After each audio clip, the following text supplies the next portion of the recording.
Ketiban kembang. Serius? Jadi kan ditaruh hiasan bunga kan di atas tempat tidur ya kan. Mungkin karena satu dan lain hal bunganya nyebruk jatuh. Enggak sih, ngalir aja sih kalau pertama. Kalau kayak lebih ke justru ya kalau yang kesini-sini mungkin eksperimen.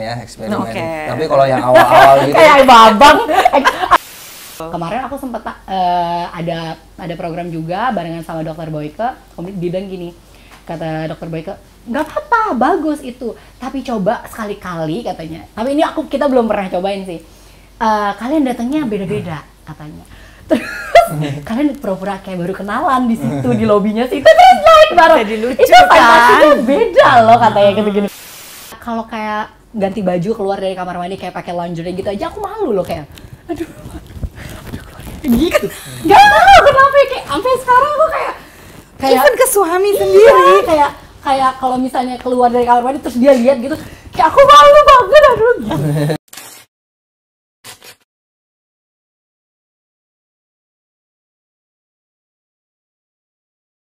Halo Mom and Dad, ketemu lagi dengan saya Zoya Amirin, seksolog klinis di Bobok Bareng. Apa kabar? Nah kali ini dalam Bobok Bareng kali ini saya akan bobok bareng dengan Cory dan Umar. Halo, hai Mom and Dad. Aduh, jadi ya aku baru dikasih tau dadakan gitu ya. Mbak Zoya besok nanti kita akan ketemu ya sama siapa? Sama Cory dan Umar. Oh oke. Terus langsung dong kepo-kepo dong, seret buka lah searching gitu ya. Ternyata Cory itu waktu itu tahun 2008 menang Best Smile Miss Celebrity gitu ya. Coba smile-nya kayak apa Cory? Best Smile Mom and Dad. Nah banyak orang ya kalau misalnya ya kita tahu lah perempuan gitu umur tahun 2008 tuh kira-kira umur berapa waktu itu? 21 ya 21 22 lagi lucu-lucunya ya kalau misalnya ke depan berkarir lagi ranum-ranumnya. Nah pada saat itu 2008 2009 kok ia mau menikah dengan Umar, bukannya nggak mau menikah sama Umarnya ya tapi kan ya bukannya kalau misalnya lagi baru menanjak karir tuh orang biasanya memilih untuk tidak menikah karena sayang sama karirnya. Nah, nampaknya dia lebih sayang sama Umar nih. Ini kenapa tuh ceritanya, Kon? Aku juga bingung ya kenapa itu kalau ditanya ya.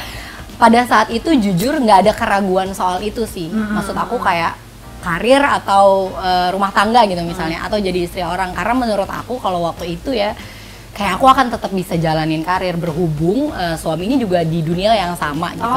Gitu dan dia support gitu. Maksud aku kayak nggak akan ada perubahan itu gitu. Dan waktu nikah tuh awalnya kan memang kita sebenarnya kan nggak ngomong ke orang banyak ya, kita hanya ngomong untuk orang-orang yang memang perlu tahu gitu kayak keluarga. Karena aku masih ada kontrak pada saat itu. Jadi itu kalau nggak salah. Berarti nggak boleh hamil dong ya? Harusnya. Hamil nggak boleh nikah. Nggak boleh nikah dan nggak boleh hamil. Jadi nikah aja diem-diem ya.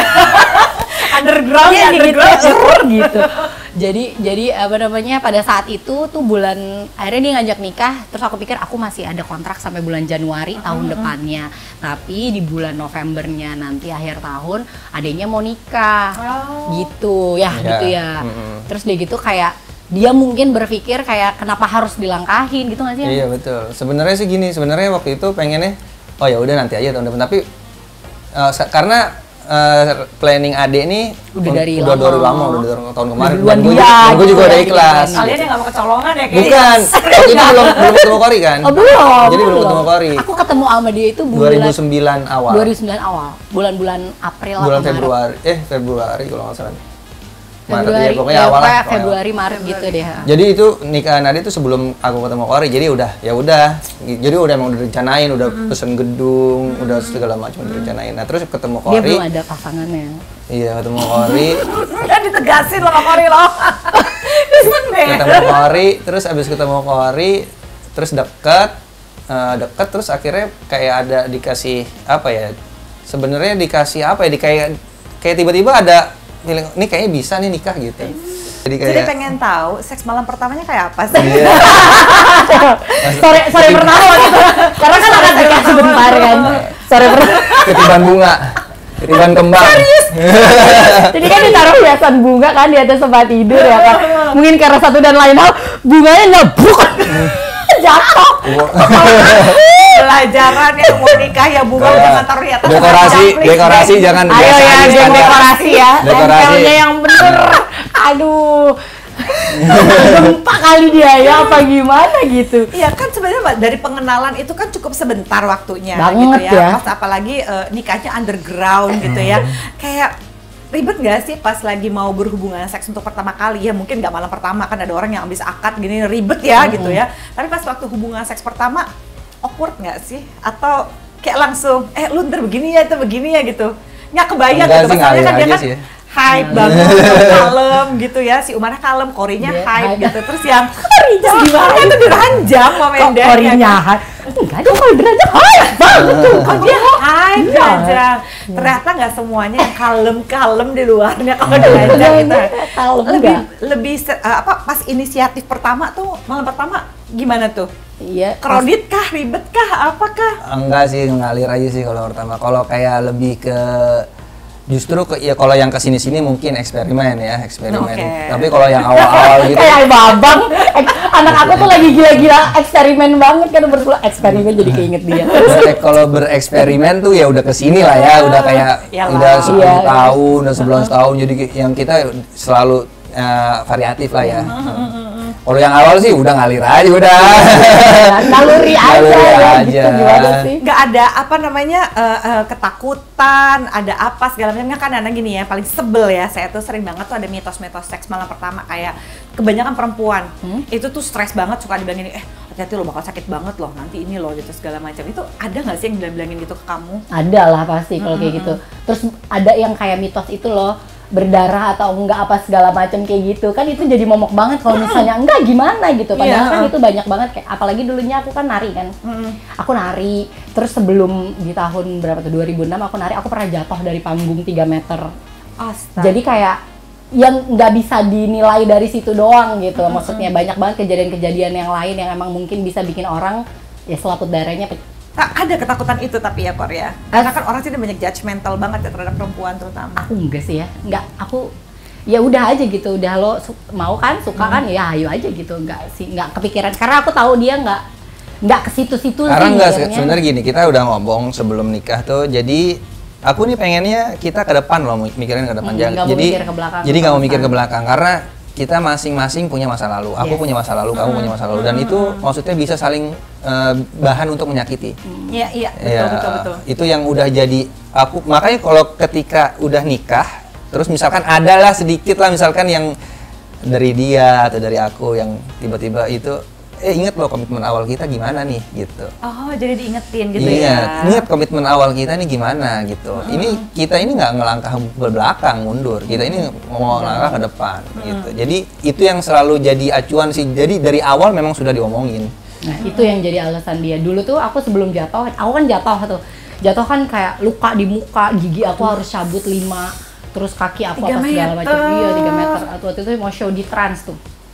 Terus kayak gitu, pada saat setelah jatuh banyak yang berubah dari aku gitu. Orang-orang bilang, "Ya operasi nih dia nih, lalalala." Biarin gitu. aja orang jatuh. Terus gitu, enggak, akhirnya kayak karena giginya dicabut 5 kan. Jadi mungkin rahang aku lebih kecil. Jadi kalau aku nanya ke dia, aku ketemu sama dia tuh udah jadi gini gitu. Jadi aku tanya gini, "Yang kalau kamu, ntar aku kasih lihat ya fotonya kalau ditanyanya dia." Oke. Jadi aku bilang, "Yang kalau misalnya ketemu aku masih kayak gini gimana? Kan kita udah janji nggak boleh ngomongin masa lalu, kesel ya. Kita mau ngomongin masa depan. Ya tapi mau nggak kalau akunya kayak gini? Itu masa lalu apa masa sekarang? Ya udah aku nggak mau ngomongin masa lalu, kesel. Iya sih. Kesel. Pada ribet ya. Sama masa lalu tuh nggak bisa dirubah soalnya. Kalau kita punya mesin waktu, so what gitu ya. Entah kalau dirubah masa lalunya, masa sekarangnya juga berubah dong. Benar. Terus kita nggak pernah tahu gitu. Nah kalau misalnya tadi kan mereka membahas setelah kesininya katanya gitu ya, mereka bereksperimen. Eksperimen apa aja sih? Apa eksperimen paling seru, paling heboh yang pernah kalian coba? Jadi dan apa eksperimen yang gagal? Kita mau tahu dua-duanya. Yang gagal dulu deh, baru yang pas eksperimen, oh my god ini nih rusuh banget, gagal. Sama eksperimen yang ini enak nih, bintang 5 nih, bintang 5 gitu. Apa aja tuh? Jadi aku kan sama suami nih sampai umur berapa ya Babang tuh masih tidur bareng kita. Jadi lumayan Nggak berpengaruh repot ya, ya. kalau ada anak Nah sebenarnya. itu dia agak susah. Apalagi sekarang anaknya 2 ya kan. Karena si yang pertama itu aku tuh nyusuin anak itu lama. 2 anak tahun yang lebih? 4,5 tahun. Dua-duanya persis. Wow. ASI eksklusif 4 Masih tahun. eksklusif 4 Oke, tahun. lumayan. Jadi yang pertama begitu, yang kedua juga begitu. Jadi otomatis dua-duanya nempel. Jadi anak pertama baru berhenti ASI setelah aku hamil anak yang kedua. Yang kayak gitu. Jadi emang nempel banget, tidurnya bareng banget. Nah, jadi kita tuh harus cari solusi Susah juga ya, gimana eksperimen nih gimana caranya ya kan. Akhirnya belakangan nih beberapa tahun belakangan jadinya kita biasanya tuh suka check-in berdua aja gitu. Check-in Betul, berdua. betul. Kemarin aku sempet ada program juga barengan sama Dokter Boyke. Dia bilang gini, kata Dokter Boyke, nggak apa-apa, bagus itu. Tapi coba sekali-kali katanya. Tapi ini kita belum pernah cobain sih. Kalian datangnya beda-beda katanya. Terus kalian pura-pura kayak baru kenalan di situ di lobinya sih. Terus naik bareng. Jadi lucu, Itu fantasinya beda loh katanya gitu-gini. Itu sih Fantasinya belum, beda itu ya. belum sih, belum dicobain sih. Tapi kalau so far yang gagal, kita kayak nggak pernah gagal ya. Gak ada percobaan yang gagal kayak misalnya, kita coba yuk pakai gaya ini, kita coba gini terus tahu ya nggak sukses gitu-gitu, gimana tuh? Ada nggak? Nggak ada sih. Nggak ada maksudnya sih ya, so far sih. Kalau eksperimen gaya pasti itu ada ya, maksudnya perkembangan ya gitu. Iya, Perkembangan. kan pasti ada dong. Pasti ada nyesek-nyeseknya perkembangan. dong kalau Iya. gaya. Eksperimen gaya pasti ada perkembangan, makin kesini makin jago pasti kita, ya kan? Iya. Jago. Practice make perfect. Iya, ya. Terus kalau eksperimen ini titik-titik di mana itu jadi Zona apa? erotik. Oh iya, zona erotik, Itu iya, juga iya. makin lama kita Makin makin tahu, kuasain iya, gitu, iya. apalagi udah ke 10 ini. Jadi aku makin tahu nih dia gimana gitu. Jadi gitu. yang biasanya sih kalau kesini itu aku udah tahu, maksudnya Ada ritmenya, ada ritmenya. Aku biasain untuk sekarang gitu. Kalau untuk awal-awal aku memang apa ya, dibilang kayak egois gitu maksudnya. Kalau misalkan gua lagi ngafit, gua lagi mau apa, dia belum selesai, dia belum ini, belum apa, gua nggak ada tanggung jawab. Tapi kalau di sini sekarang gua udah biasain untuk biar dia dulu gitu. Misalkan skornya 2 kali, 2 dia, baru dia gua. skor. Iya. Oke. Hitungannya gitu, karena kalau dulu lebih ke apa ya? Lebih ke Kepuasannya kamu enggak, aja. bukan gitu. Lebih ke kuantitas sih. Lebih sering. Lebih sering kalau dulu, lebih sering misalkan 2 kali, 3 kali gitu. Bahkan sampai 4 kali ya kan? Kalau sekarang Ya kayaknya kan udah lo deh, ya kan? kalau sekarang kayaknya udah lebih ke apa ya?